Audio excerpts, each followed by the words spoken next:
नमस्कार दोस्तों, कैसे हैं आप सभी लोग। आई होप आप सभी लोग बहुत अच्छे होंगे और अपनी पढ़ाई को कंटिन्यू कर रहे होंगे। मेरा नाम है रोहित सर और आप जुड़ चुके हैं एकांश एकेडमी के ऑनलाइन प्लेटफॉर्म पर। जैसा कि आपको पता है कि हम लोग अभी बायो पढ़ रहे थे एनसीईआरटी से, तो उसी को बिल्कुल मद्देनज़र रखते हुए आज फिर से उसी को कंटिन्यू करेंगे। अभी तक हम लोगों ने पढ़ लिया था कि हमारे बॉडी को न्यूट्रिएंट्स की ज़रूरत क्यों होती है।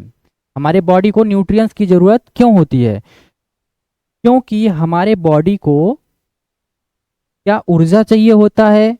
कार्बो ऊर्जा किससे मिलता है? कार्बोहाइड्रेट से और वसा से। ठीक है, कार्बोहाइड्रेट से और वसा से। तो हमारे बॉडी को न्यूट्रिएंट्स की जरूरत क्यों होती है? ऊर्जा के लिए, शरीर की वृद्धि के लिए और बीमारियों से लड़ने के लिए। तो उसी को हम लोग कंटिन्यू अब आगे आगे करेंगे। क्या करेंगे? पहले यहाँ पे कुछ चीज़ें देख लेते हैं। न्यूट्रिएंट्स न्यूट्रिएंट्स ये चीज़ें हमने कल आपको बताया था और बोला था कि इसको डिस्कस करेंगे, फिर क्लास को आगे कंटिन्यू करेंगे। ठीक है, न्यूट्रिएंट्स जो होते हैं वो टू टाइप्स के होते हैं। न्यूट्रिएंट्स जो होते हैं वो टू टाइप्स के होते हैं। एक क्या होता है? एक होता है मैक्रो और एक होता है माइक्रो। ये एक माइक्रो न्यूट्रिएंट्स होता है, एक माइक्रो न्यूट्रिएंट्स होता है। ठीक है, जो माइक्रो न्यूट्रिएंट्स होता है वो तीन टाइप्स के होते हैं। जो माइक्रो न्यूट्रिएंट्स होता है वो तीन टाइप्स के होते हैं और जो माइक्रो न्यूट्रिएंट्स होता है वो टू टाइप्स के होते हैं। जो माइक्रो न्यूट्रिएंट्स होता है वो हमारे बॉडी को बहुत ही लिटिल अमाउंट में, मतलब बहुत कम अमाउंट में चाहिए होता है। जैसे उसको क्या बोलते हैं? विटामिन और मिनरल्स को बोल सकते हैं। विटामिन और मिनरल्स को बोल सकते हैं। ठीक है, अब मिनरल्स में क्या, जैसे कैल्शियम और फास्फोरस। कैल्शियम और फास्फोरस ये क्या करते हैं? ये हमारे बोन को डेवलप करने में बहुत ही ज़्यादा इंपॉर्टेंट रोल प्ले करते हैं। कैल्शियम और फास्फोरस क्या करते हैं? बोन को बनाते हैं और टीथ को बनाते हैं। ठीक है, बोन को और टीथ को। ये क्या है? ये सब हैं कैल्शियम, फास्फोरस, आयोडीन और आयरन। ये क्या है? ये मिनरल्स हैं। मिनरल्स क्या होते हैं? हमारे बॉडी को बहुत ही कम अमाउंट में चाहिए होते हैं। और आयोडीन जो होता है ये किसके लिए इंपॉर्टेंट होता है? ये होता है हमारे ग्वाइटस के लिए। घेघा, गले में जो एक ग्रंथि होती है उसको क्या बोलते हैं? थायराइड ग्लैंड के लिए ये आयोडीन बहुत इंपॉर्टेंट होता है। इसी से हमारी थायराइड जो ग्लैंड होती है वो थायरॉक्सिन रिलीज करती है। ठीक है, और फिर होता है क्या? एफ क्या होता है? ये होता है आयरन। आयरन जो होता है वो हमारे हीमोग्लोबिन को निर्माण करने में बहुत ही इंपॉर्टेंट रोल प्ले करता है। ठीक है, फिर आते हैं विटामिन भी क्या होता है? माइक्रो न्यूट्रिएंट्स होता है। माइक्रो न्यूट्रिएंट्स जो भी होंगे वो हमारे बॉडी को बहुत ही कम अमाउंट में चाहिए होगा। ठीक है, तो ये विटामिन जो होगा वो भी माइक्रो न्यूट्रिएंट्स होगा, तो ये क्या होगा? बहुत ही कम अमाउंट में चाहिए होगा। ठीक है, फिर जैसे vitamin A, vitamin B, vitamin C, vitamin D और विटामिन ए और विटामिन के, ये क्या होंगे? ये विटामिन जो होंगे माइक्रो न्यूट्रिएंट्स होंगे। और विटामिन ए जो होगा वो हमारे आंखों के लिए बहुत ही इंपॉर्टेंट होता है। और ये विटामिन बी जो होता है, विटामिन बी जो होता है वो कॉम्प्लेक्स होता है। विटामिन बी जो होता है वो कॉम्प्लेक्स होता है। विटामिन बी कॉम्प्लेक्स होता है। ये विटामिन 1, विटामिन 2, विटामिन 3, विटामिन 4 करके विटामिन 12 तक होता है। ठीक है, और एक चीज़ें होती है, विटामिन बी जो होता है वो जल में घुलनशील होता है। ज़्यादातर विटामिन बी जो होता है वो जल में घुलनशील होता है। 1, 2, 3 और क्या, 3, 6 एंड 12 विटामिन। ये जो विटामिन बी 1, बी 2, बी 3 और बी 6 और बी 12 जो होंगे, ये विटामिन जो होंगे वो जल में घुलनशील होंगे। क्या होंगे? डी जो होता है वो सनलाइट की प्रेजेंट में हमें, हमारी बॉडी स्वयं उसको बना लेती है। यही एक विटामिन है विटामिन डी। विटामिन डी जो हमारा बॉडी जो है वो बाहर से ही ले लेता है, स्किन के थ्रू बना लेता है सनलाइट की प्रेजेंट में। और ऐसा कोई भी सब्सटेंस या फिर कोई भी न्यूट्रिएंट्स ऐसा नहीं होता है जिसे हमारी बॉडी खाद्य के खाने के अलावा, मतलब भोजन के अलावा कहीं से ले सके। तो सिर्फ यही एक विटामिन होता है। ये वनडे एग्जाम के लिए बहुत ही इंपॉर्टेंट तो हो सकता है। विटामिन डी, अगर इसको ऐसे भी पूछा जा सकता है कि कौन सा ऐसा न्यूट्रिएंट्स होता है जो हमारा बॉडी भोजन के रूप में नहीं लेता है बल्कि उसके अलावा कहीं से वो ऑब्जर्व करता है। तो वो क्या होगा, विटामिन डी, और फिर विटामिन ई और विटामिन के। ठीक है, ये सब क्या है, ये है माइक्रो न्यूट्रिएंट्स। ठीक है, फिर आते हैं हम लोग माइक्रो न्यूट्रिएंट्स पे। माइक्रो न्यूट्रिएंट्स क्या होता है, कार्बोहाइड्रेट होता है, प्रोटीन होता है, वसा होता है। ठीक है, प्रोटीन होता है, वसा होता है। तो कार्बोहाइड्रेट जो होता है वो क्या रोल प्ले करता है हमारी बॉडी के लिए।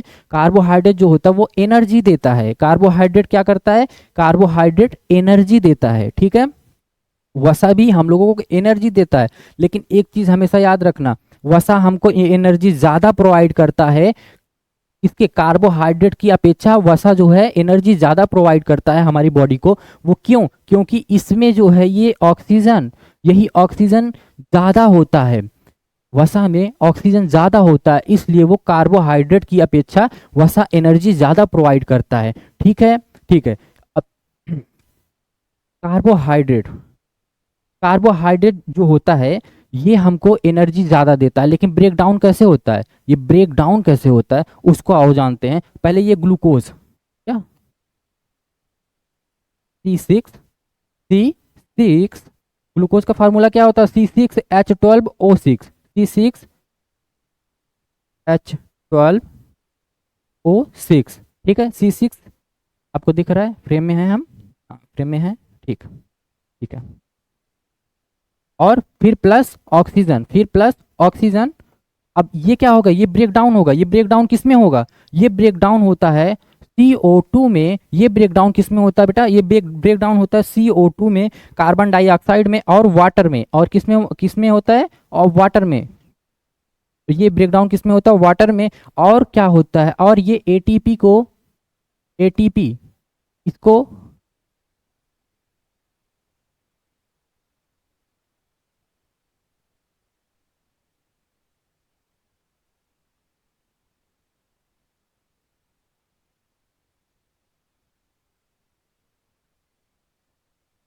ठीक है, ये सबसे पहले क्या होता है, कार्बोहाइड्रेट हमारे हमारे बॉडी में आया, कार्बोहाइड्रेट हमारे बॉडी में आया, फिर उसके बाद वो क्या हुआ, वो टूटा डाइजेशन हुआ उसका, वो टूटा, ग्लूकोज के रूप में टूटा। ठीक है, ग्लूकोज के रूप में वो टूटा, फिर ग्लूकोज के रूप में टूटा, फिर वो ऑक्सीजन हमारे हमारे श्वसन के थ्रू ऑक्सीजन से वो मिलता है, ऑक्सीजन से मिलता है, और क्या बना लेता है, कार्बन डाइऑक्साइड को रिलीज कर देता है, जो हमारे सांसों के थ्रू बाहर आ जाता है। फिर क्या, और वाटर बनाता है। क्या डाइजेशन में क्या क्या मिलता है हमको, वाटर मिलता है, और क्या मिलता है, कार्बन डाइऑक्साइड मिलता है, और सबसे इंपॉर्टेंट चीज जो हमारे सेल को चाहिए होगा वो मिलेगा, वो क्या होगा, वो होगा एटीपी। वो क्या होगा, वो होगा एटीपी। ठीक है, एटीपी ही हमारे बॉडी को चाहिए होता है। एटीपी होता है वही होता है एनर्जी चाहिए, एनर्जी का ये रूप होता है। क्या होता है, एनर्जी का ये रूप होता है। तो ग्लूकोज और ऑक्सीजन मिलके कार्बन डाइऑक्साइड और H2O जल बनाते हैं, जो कि ये दोनों हमारे शरीर जो है ये इसको बाहर कर देता है। और H2O को हमारा शरीर जो है वो किस तरह से बाहर करता है, पसीने के रूप में या फिर पेशाब के रूप में। ठीक है, फिर उसके बाद एटीपी जो होगा वो हमारे सेल जो है उसको ले लेगा, क्योंकि एनर्जी की उसको जरूरत होगी। ठीक है, ठीक है। फिर क्या होगा, देखिए प्रोटीन जो होता है, प्रोटीन में क्या क्या होता है, प्रोटीन में कार्बन होगा, हाइड्रोजन होगा, ऑक्सीजन होगा और नाइट्रोजन होगा। कार्बन होगा, हाइड्रोजन होगा और नाइट्रोजन होगा। और बेटा, और आपको पता है प्रोटीन में, और आपको पता है प्रोटीन में सल्फर, फास्फोरस और आयरन भी होते हैं। इसमें क्या, सल्फर, फास्फोरस और आयरन भी होते हैं। यही होता है प्रोटीन में एक नाइट्रोजन फिक्सेशन करके एक बैक्टीरिया होता है, जो हमारे इन्वायरमेंटल से, मतलब हमारे वातावरण में नाइट्रोजन की उपस्थिति बहुत ज़्यादा होती है, तो वो उसी को फिक्स करता है पौधों में। जैसे अरहर की अगर अरहर का प्लांट होगा तो उसके जड़ों में क्या पाया जाएगा, उसकी जड़ों में पाया जाता है एक बैक्टीरिया जो नाइट्रोजन फिक्सेशन करता है प्लांट में, और वो नाइट्रोजन फिक्स हो जाता है प्रोटीन के रूप में, कहाँ पे स्टोर हो जाता है, उसके अन्न में, उसके बीज में, और वही हम लोग खाते हैं। वही इसीलिए कहते हैं नाइट्रोजन रिच भी होता है प्रोटीन। और ठीक है, तो ये चीज़ें इसको अलग बना देती हैं प्रोटीन को। और प्रोटीन, देखिए प्रोटीन जो होता है वो एनर्जी नहीं देता है, प्रोटीन जो होता है वो एनर्जी नहीं देता है, लेकिन हमारे वृद्धि में बहुत ज़्यादा सहायता प्रदान करता है और इम्यून सिस्टम को बहुत ज़्यादा स्ट्रांग बनाता है। ठीक है, और फिर आते हैं वसा में। वसा में क्या होता है, कार्बन होता है, हाइड्रोजन होता है, ऑक्सीजन होता है। कार्बन होता है, हाइड्रोजन होता है, ऑक्सीजन होता है। वसा में क्या होता है, फैट में क्या होता है, मेरे साथ बोलिए। वसा में होता है कार्बन, हाइड्रोजन और ऑक्सीजन, ठीक है। और वसा वसा जो होता है वो बहुत ज़्यादा एनर्जी देता है, मीन्स दैट कि हाइड्रोजन की तुलना में वसा जो होता है वो डबल एनर्जी देता है। हाइड्रोजन के सॉरी सॉरी कार्बोहाइड्रेट की तुलना में वसा जो होता है वो बहुत ज़्यादा एनर्जी देता है, बहुत ज़्यादा मीन्स डबल एनर्जी देता है। और फिर आते हैं वसा। वसा जो होता है वो टू टाइप्स के होते हैं, एक सेचुरेटेड होता है, एक अनसेचुरेटेड होता है। एक सेचुरेटेड होता है, दूसरा अनसेचुरेटेड होता है। जो सेचुरेटेड होता है वो हमारे हमारे हम लोग देखते हैं घी को देखते हैं, जब थोड़ा सा ठंडी का मौसम आता है, जब थोड़ी सी ठंडी का मौसम आता है तो ये क्या होता है, ये 25 डिग्री सेल्सियस के ऊपर में ये नीचे में ये क्या होते हैं, ये जमने लगते हैं। ये क्या होते हैं, ये ठोस अवस्था में आने लगते हैं, ठीक है। ये क्या होते हैं, ठोस अवस्था में आने लगते हैं। और अनसेचुरेटेड क्या होता है, ये हमेशा तरल पदार्थ के रूप में बने रहते हैं, ये हमेशा तरल पदार्थ के रूप में बने रहते हैं, ठीक है। जैसे तेल हुआ, ठीक, तेल, कोई सा भी तेल ले लेंगे तो वो क्या होगा, अनसेचुरेटेड होता है, ठीक है। और सेचुरेटेड क्या होता है, वो ठोस अवस्था में हो जाता है। अगर 25 डिग्री, अगर होम टेम्परेचर से कम में हुआ जैसे टेम्परेचर, वो क्या होंगे, ठोस अवस्था में होने लगते हैं। ये होता है सेचुरेटेड और अनसेचुरेटेड। फिर आइए अब हम लोग कंटिन्यू करते हैं अपने एनसीईआरटी को, ठीक है। विभिन्न पोषक हमारे शरीर के लिए क्या करते हैं, अभी आपने पढ़ा कि क्या करते हैं, ऊर्जा प्रदान करते हैं। वसा भी जो है ऊर्जा प्रदान करती है, कार्बोहाइड्रेट की तुलना में वसा जो है ज़्यादा ज़्यादा एनर्जी हमको देती है, ठीक है। फिर आते हैं अब यहाँ पे जो चीज़ें आपको थोड़ी सी पिक्चर में आप देखेंगे तो आपको बहुत अच्छे से याद हो जाएगा, इसलिए एनसीईआरटी ने पिक्चर दिया हुआ है।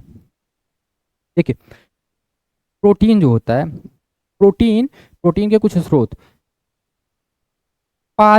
पादप वाले स्रोत मीन्स प्लांट के, फिर हम पढ़ेंगे एनिमल्स के। पहले हम लोग पढ़ते हैं प्लांट्स। प्रोटीन, मटर चना, मूंगफली, तुअर की दाल, राजमा और सोयाबीन, ये सब क्या हैं, ये सब प्रोटीन है जो हमें प्लांट से मिल रहा है। फिर एनिमल से क्या क्या क्या मिल रहा है, एनिमल्स से जो प्रोटीन मिल रहा है वो पनीर हो गया, मछली हो गया, मांस हो गया, दूध हो गया और अंडे, ठीक है। ये जो प्रोटीन है ये वाले ये हमको मिल रहे हैं एनिमल से। फिर आते हैं हम लोग यहाँ पर विटामिन सी के कुछ स्रोत। पहले इसको हम लोग थोड़ा सा जानते हैं, हाँ ठीक। देखिए, प्रोटीन की जो आवश्यकता होती है वो वृद्धि के लिए होती है। अभी हमने उसको एक्सप्लेन कर दिया है पिछली स्लाइड में। तो क्या होता है, प्रोटीन की आवश्यकता जो होती है वो वृद्धि के लिए होती है। और किसके लिए होती है, स्वस्थ रहने के लिए होती है, ठीक है। स्वस्थ रहने के लिए मीन्स दैट हमें बीमारियां ना हो, उसके लिए इम्यून सिस्टम को ये बहुत ज़्यादा स्ट्रांग बना के रखता है, ठीक है। विटामिन जो है रोगों से हमारे शरीर की रक्षा करता है, इम्यून सिस्टम को स्ट्रांग बनाता है, ठीक है। और क्या, हमारी आँख, अस्थियों, दांत और मसूड़ों को स्वस्थ रखने में भी सहायता प्रदान करता है, ठीक है, ठीक है।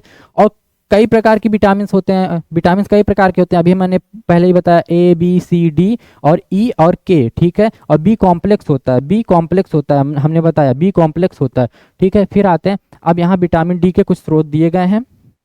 विटामिन डी के कुछ स्रोत कौन कौन से हो सकते हैं, मक्खन, यकृत और अंडे, मछलियाँ, दूध, ठीक है। फिर विटामिन सी के स्रोत क्या है, टमाटर, संतरे और क्या, अमरूद, मिर्चा, नींबू, आंवला, ये क्या है, विटामिन सी के स्रोत है। और विटामिन सी के बारे में एक चीज़ें और हैं, अगर विटामिन सी को थोड़ा सा गर्म किया जाए तो वो नष्ट हो जाता है। विटामिन सी के लिए क्या कहा जाता है, विटामिन सी को अगर थोड़ा सा गर्म किया जाए तो वो नष्ट हो जाता है, ठीक है। विटामिन बी के स्रोत, ठीक है, यकृत, विटामिन बी के स्रोत यकृत। और क्या होता है विटामिन बी में, गेहूं में भी विटामिन बी मिलता है, चावल में भी विटामिन बी मिलता है। लेकिन एक चीज़ हमेशा याद रखिए, जो चावल पॉलिश ज़्यादा कर दिया जाता है, ज़्यादा चमकदार बना दिया जाता है, क्या होता है उसमें विटामिन बी जो होता है वो नष्ट हो जाता है, मीन्स दैट उसमें विटामिन बी रह ही नहीं जाता है। तो इसलिए हर चमकती हुई चीज़ सोना नहीं होता, वैसे ही हर चमकाई गई चावल जो होता है वो विटामिन बी का स्रोत नहीं होता, ठीक है। फिर क्या होता है, विटामिन बी के कुछ स्रोत, विटामिन बी के कुछ स्रोत, बी के लिए दूध दे दिया गया है, मछली का तेल, गाजर, हाँ विटामिन बी और सॉरी विटामिन ए के लिए जो है वो गाजर और पपीता, ठीक, और मैंगो, ये विटामिन ए के लिए है। और विटामिन ए, मैंगो, मैंगो में विटामिन ए मिलता है और रेसे मिलते हैं, रेसे, पिछली पिछली क्लास को याद करिए, रेसे जो होते हैं डाइजेशन के लिए बहुत ही इंपॉर्टेंट होते हैं, ठीक है, ठीक है। तो रेसे मैंगो में मिलते हैं, उसमें रेसा होता है ना, उसकी गुठलियों से लगा हुआ वो रेसे, और उसके प्लांट्स में भी मिलते हैं। चलिए ठीक, नेक्स्ट आइए। विटामिन ए जो होता है हमारी त्वचा के लिए, ठीक है, त्वचा के लिए अगर आप बहुत ही सुंदर दिखना चाहते हो तो क्या करिए, विटामिन ए, विटामिन ए का कैप्सूल आप देखते होंगे जब भी आप किसी भी स्किन रोग के डॉक्टर स्किन डॉक्टर के पास आप जाते होंगे, वो आपको ऐसी ट्यूब्स जरूर देते होंगे जिसमें विटामिन ए जरूर इंक्लूड होता होगा, रेटिनॉल रेटिनॉल रेटिनॉल उसमें जरूर जरूर होगा, आप देखिएगा उसका उसके कॉम्प्लेक्स को, ठीक है। आंख को स्वस्थ रखता है, ठीक है, विटामिन ए आंख को भी स्वस्थ रखता है। विटामिन सी, विटामिन सी क्या होता है, रोगों से लड़ने में हमारी मदद करता है। विटामिन सी क्या करता है, और रोगों से लड़ने में हमारी मदद करता है, मीन्स दैट इम्यून सिस्टम, हाँ। और विटामिन डी अस्थियों और दांतों के लिए, कैल्शियम का उपयोग करने के लिए करने में हमारे शरीर की सहायता करता है।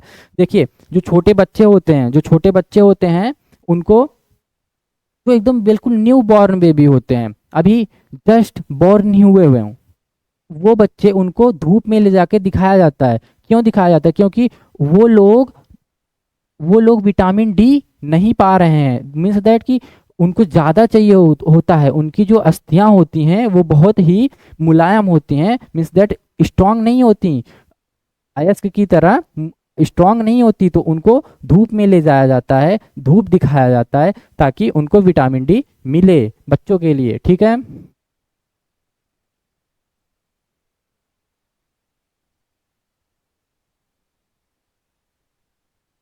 हमारा शरीर जो है सूर्य की प्रकाश की उपस्थिति में विटामिन बी बना लेता है, ठीक है, अभी ये हम लोगों ने देख लिया है।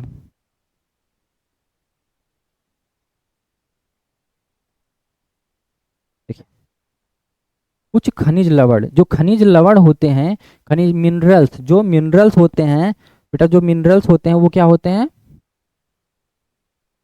मिनरल्स, जैसे कैल्शियम के लिए कुछ स्रोत, कैल्शियम के लिए क्या, दूध सबसे अच्छा स्रोत है कैल्शियम के लिए, और क्या, अंडा, एक ये कैल्शियम के लिए सबसे अच्छा स्रोत है। और फिर लोहा किस में पाया जाएगा, लोहा पालक में पाया जाता है सबसे अच्छा। और क्या, फ्रूट्स मीन्स ये एप्पल, यकृत में आयरन पाया जाएगा, और ये लौकी में भी आयरन पाया जाता है, ठीक है। फिर फास्फोरस, ठीक, फास्फोरस क्या होता है, दूध में पाया जाता है, केले में पाया जाता है, मिर्च में पाया जाता है, और किसमें, ये चावल में पाया जाता है और गेहूं में भी पाया जाता है, ठीक है। फास्फोरस क्या करता है, फास्फोरस और कैल्शियम मिलके क्या करते हैं, स्ट्रांग बनाते हैं ना हड्डियों को और दांतों को, तो फास्फोरस जो होता है वो दांतों को।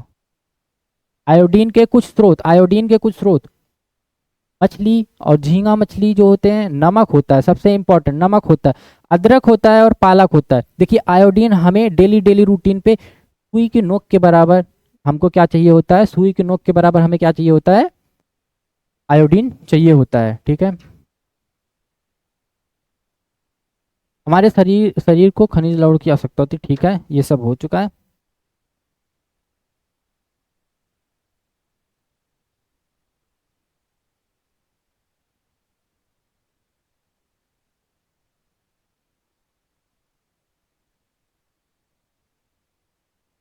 देखिए वाटर की आवश्यकता होती है हमारे बॉडी को वाटर की आवश्यकता होती है। तो वाटर का क्या रोल होता है, वाटर जो होता है ना, पानी जो होता है वो कोई न्यूट्रिएंट्स हमें नहीं देता है, लेकिन ये डाइजेशन में बहुत ही बड़ा रोल प्ले करता है, डाइजेशन में बहुत बड़ा रोल प्ले करता है ये हमें, ठीक है। और क्या करता है, हमारी बॉडी की टेम्परेचर को मेंटेन करके रखता है, बॉडी के टेम्परेचर को बढ़ाता नहीं है, मेंटेन करके रखता है, कि मतलब हमारी बॉडी जो है वो ठंडी ना हो जाए, सॉरी गर्म ना हो जाए, गर्मियों में निकलता है ना पसीना, तो क्या करता है, गर्म ना हो जाए, इसलिए उसको मेंटेन करके रखता है। और हमारा जो बॉडी है 70% उसमें वाटर है ही, तो वो ये वाटर कहाँ से लेता है, पहले तो हम लोग जो पानी पीते हैं उससे लेता है, और जो हम लोग खाना बनाते हैं उसमें भी जो जो हम पानी डालते हैं उससे भी, जो खाते हैं हम लोग, जो भी भोज्य पदार्थ खाते हैं उसमें भी वाटर होता है, तो उससे भी हमारा बॉडी जो है वाटर को ले लेता है। तो यही ये क्लास 6 के बच्चों के लिए बताया गया कि अगर हम जो खाते हैं वो वो उसमें वाटर होता है या नहीं, ये इसको कैसे पता चल करेंगे, तो आप उसको फल को या फिर जो भी खाद्य पदार्थ होगा उसको जब काटेंगे और उसे टच करेंगे तो आपके हाथों में वाटर लग जाता है, तो उससे पता चलता है कि उसमें वाटर होता है। अब आते हैं संतुलित आहार। ठीक है, संतुलित आहार। संतुलित आहार क्या होता है? संतुलित आहार होता है बैलेंस डाइट। हम लोग जो भी चीजें खा रहे हैं पोषक तत्व, न्यूट्रिएंट्स वाले, क्या ऐसा होता है कि हम लोग सिर्फ एक ही न्यूट्रिएंट्स पे डिपेंड रहे हैं, कार्बोहाइड्रेट खा रहे हैं कार्बोहाइड्रेट ही खाते चले जाएं? नहीं, संतुलित आहार ये होता है, संतुलित आहार सबसे अच्छे तरीके से जानते हैं जो जिम करते हैं वो लोग। तो संतुलित आहार ये होता है कि आप बिल्कुल बैलेंस बना के कार्बोहाइड्रेट, प्रोटीन, फैट और मिनरल्स और और ये विटामिन, इसको बिल्कुल संतुलित मात्रा में खाएं, न ज़्यादा न कम, न ज़्यादा न कम। ठीक है, इसी को बोलते हैं संतुलित आहार, इसी को बोलते हैं संतुलित आहार। ठीक है,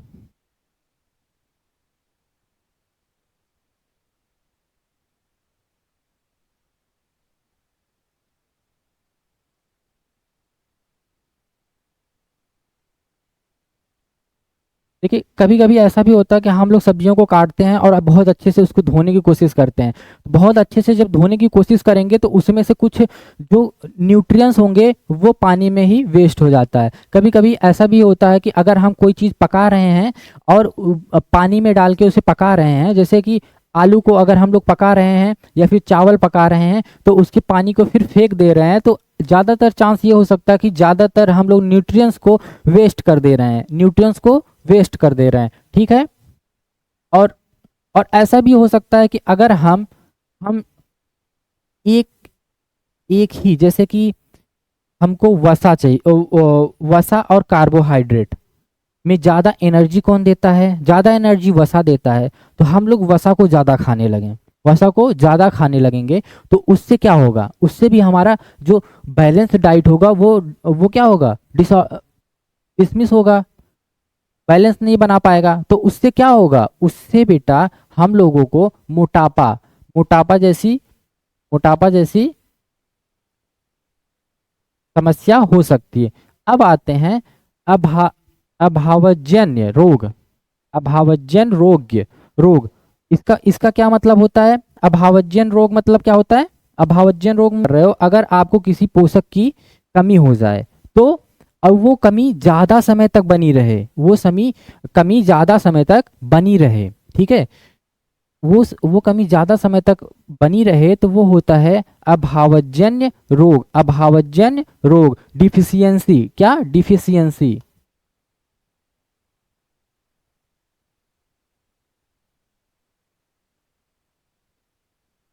ये होता है डिफिशियंसी डिजीज। डिफिशियंसी डिजीज क्या होता है? जब जब आपको किसी पोषक तत्व की कमी ज़्यादा समय तक रहे, तो उससे होने वाले रोग आपको क्या बोलेंगे? अभावजन्य रोग आप बोल सकते हैं उससे। ठीक, यदि कोई व्यक्ति अपने भोजन में प्रोटीन नहीं ले रहा है तो उसे कुछ रोग हो सकता है, जैसे कि क्या? वृद्धि का अवरुद्ध हो जाना, वृद्धि बिल्कुल रुक सकती है उसकी, उसके चेहरे पर सूजन आ सकता है। चेहरे पे सूजन आने का मतलब है, प्रोटीन की बात कर रहा है ना, जैसे प्रोटीन, अगर प्रोटीन आप अच्छे से नहीं लेंगे तो आपके चेहरे पे सूजन आ सकता है। और क्या हो सकता है? आपके बालों के रंग उड़ सकते हैं। प्रोटीन की कमी से ही आजकल क्या हो रहा है, लोगों के बाल सफ़ेद हो रहे हैं। त्वचा की बीमारियां और पेचिस, ये भी हो सकता है। प्रोटीन तथा कार्बोहाइड्रेट दोनों ही किसी व्यक्ति के आहार से एक लंबे समय तक अनुपस्थित रहे तो उसकी वृद्धि पूरी तरह से अवरुद्ध हो जाएगी। क्या होगी? पूरी तरह से रुक सकती है। ठीक है, ऐसे व्यक्ति दुबले पतले हो जाएंगे, वह इतना दुर्बल हो जाएंगे कि उनको चलने में भी असमर्थता हो जाएगी। ठीक है, तो इसीलिए कहा जाता है ना, प्रोटीन क्या है? प्रोटीन बॉडी बिल्डर वाला काम करता है, बॉडी बिल्ड करता है, बॉडी बिल्ड करता है प्रोटीन। विभिन्न विटामिनों और खनिज लवणों के अभाव से विभिन्न रोग अथवा विकृतियां हो सकती हैं। विभिन्न रोग और विकृतियां हो सकती हैं। ठीक है,